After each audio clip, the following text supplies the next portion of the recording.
Selamat pagi Pak Yeremia dan teman-teman semua. Jadi materi yang kedua yaitu biaya berdasarkan perilaku. Nah, perlu kita ketahui dahulu apa sih itu biaya berdasarkan perilaku. Nah, jadi perilaku biaya itu adalah pola perubahan dari biaya saat terjadi perubahan aktivitas. Nah, jadi dengan kita mengetahui pola perubahan maka memungkinkan bagi bisnis yang kita rencanakan laba dan volume produksinya.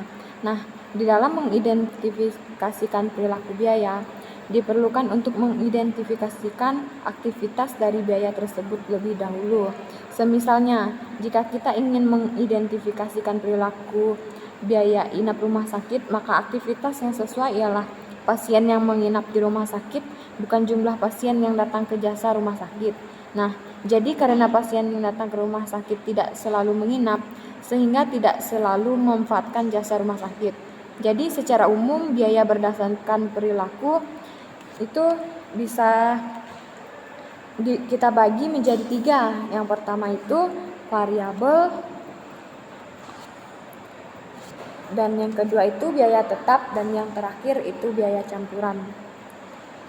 Nah, jadi biaya variabel itu adalah biaya yang besarannya berubah sesuai dengan proporsi perubahan aktivitas. Nah, jadi biaya bahan baku langsung dan tenaga kerja langsung pada aktivitas produksi barang umumnya merupakan biaya variabel. Jadi semakin banyak jumlah produksi barang tersebut, jumlah biaya bahan baku dan biaya tenaga kerja juga akan meningkat sesuai dengan proporsi produksi barang tersebut. Jadi proporsi produksi ini sangat berpengaruh dalam biaya variabel. Nah, yang kedua itu biaya tetap. Biaya tetap adalah biaya yang jumlahnya tidak berubah walaupun dasar aktivitasnya berubah.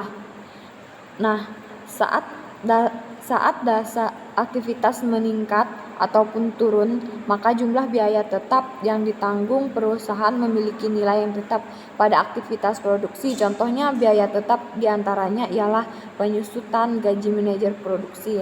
Jadi mau meningkat atau menurun pun jumlah biaya di perusahaan ini nilainya itu akan tetap bagi perusahaan tersebut karena sudah kita tentukan dari awal. Terutama itu gaji manajer produksi, dia akan tetap biarpun meningkat maupun menurun biaya produksi yang terjadi.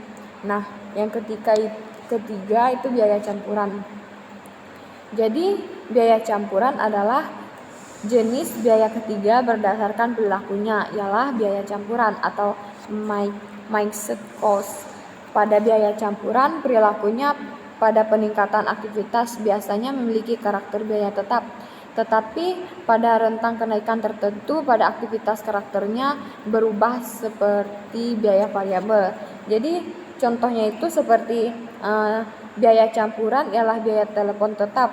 Pelanggan telepon harus membayar biaya abonemen yang bersifatnya tetap walaupun telepon tersebut tidak dipakai hingga pada jumlah minimum pemakaiannya. Jadi saat pemakaian telepon melebihi ketentuan pemakaian minimum, maka biaya telepon tersebut akan meningkat dengan karakter seperti biaya variabel. Nah, jadi sekian yang dapat saya jelaskan. Selamat pagi dan terima kasih.